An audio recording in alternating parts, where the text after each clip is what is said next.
Olá, tudo bem? Um princípio no direito penal muito importante é o princípio da legalidade. Ele tem previsão constitucional e tem previsão infraconstitucional. O princípio da legalidade está previsto lá no artigo 5º, inciso 39 da Constituição, e ele também vem previsto no artigo 1º do Código Penal. Os dois dispositivos, tanto o constitucional quanto o infraconstitucional, têm o mesmo preceito: não há crime sem lei anterior que o defina, não há pena sem prévia cominação legal. É muito importante a gente entender que esse princípio, na verdade, ele tem uma finalidade maior. Qual é a finalidade desse princípio da legalidade? É evitar o arbítrio do Estado contra o cidadão. E, por outro lado, de outra perspectiva, dá ao cidadão uma garantia contra o Estado. Porque só pode existir crime se houver previsão legal, a previsão legal tem que ser antes da conduta, e, por outro lado, não há pena sem prévia cominação legal. Então, vamos imaginar o incesto. O incesto, hoje no Brasil, não é considerado uma conduta criminosa. Vamos imaginar que A e B irmãos tenham relações sexuais. Amanhã surge uma lei dizendo: olha, o incesto é crime.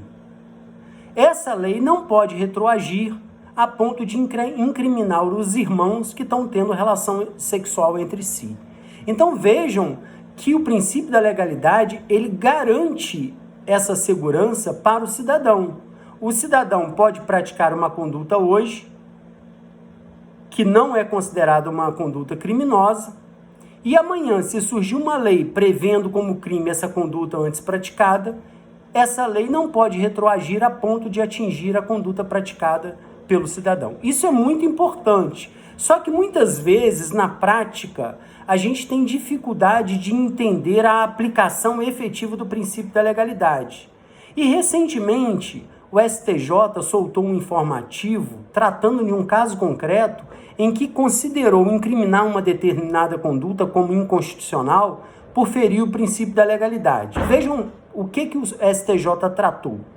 Nós temos o Estatuto de Roma, que no artigo 7º prevê dos crimes contra a humanidade. O Estatuto de Roma é subscrito pelo Brasil, e o Brasil internalizou o Estatuto de Roma através do Decreto 4388 de 2002.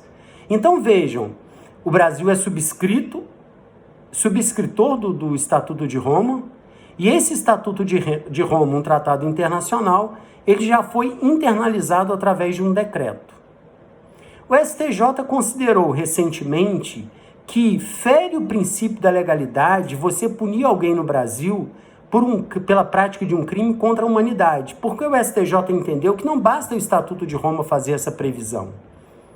Tem que existir uma lei interna no Brasil prevendo o crime contra a humanidade e descrevendo a conduta criminosa para só então o sujeito ser responsabilizado criminalmente pelo princípio da legalidade. Olha que interessante. Você precisa entender bem o princípio da legalidade para entender que o sujeito não pode, no Brasil, hoje responder por crimes contra a humanidade, tendo em vista que não existe uma lei interna prevista no direito brasileiro descrevendo essa conduta típica. Não adianta você tentar trazer um documento internacional ou um tratado internacional e fazer essa tipificação da conduta com base no tratado internacional, porque o STJ já disse que isso é inconstitucional. O Supremo também, já há um tempo atrás, antes de existir a lei de lavagem de dinheiro e de capitais, como essa conduta típica estava prevista na Convenção de Palermo, tentou-se incriminar alguém aqui no Brasil, no território brasileiro, por lavagem de dinheiro, aplicando-se diretamente à Convenção de Palermo, que previa o crime de lavagem de dinheiro. E o Supremo também disse que não pode, porque tem que existir uma lei em território nacional prevendo a conduta criminosa e descrevendo a figura típica. Hoje não, hoje nós já temos uma lei interna prevista no direito brasileiro que prevê a lei de crime de lavagem de dinheiro e de lavagem de capitais. Mas lá atrás não existia, e o Supremo, com o mesmo entendimento que o STJ teve recentemente, disse que não basta um estatuto internacional prever uma conduta e não basta também o Estado brasileiro ser subscritor do tratado internacional ou até internalizar esse tratado internacional. Tem que existir uma lei prevendo o crime e fazendo a descrição da conduta criminosa. Então vejam que isso é uma aplicação prática e efetiva do princípio da legalidade. Não há crime sem lei anterior que o defina, não há pena sem prévia cominação legal. Agora, muito interessante também é o desdobramento do princípio da legalidade. O princípio da legalidade ele não poderia ser entendido sem o seu complemento, o princípio da taxatividade. Porque, vejam, se é dito assim, não há crime sem lei anterior que o defina, não há pena sem prévia cominação legal, não basta a lei definir o crime. A lei tem que definir o crime, da maneira mais completa possível, evitando expressões ambíguas, confusas, imprecisas, contraditórias. Porque não basta a lei definir o crime, ela tem que definir o crime da maneira mais completa possível. E somente quando ela descreve o crime da maneira mais completa possível, a lei estará atendendo o princípio da legalidade em sua plenitude. Então não poderíamos ter no ordenamento jurídico, por exemplo, no artigo 121, a previsão legal de um delito descrevendo o seguinte: matar.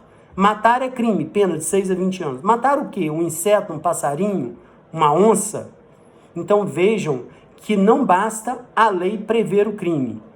Para atender plenamente de forma efetiva o princípio da legalidade, a lei tem que descrever o crime e tem que dar um passo adiante, tem que descrever o crime com todos os seus elementos, evitando expressões ambíguas, contraditórias, confusas, genéricas e etc. Eu espero que eu tenha colaborado com seus estudos de direito penal.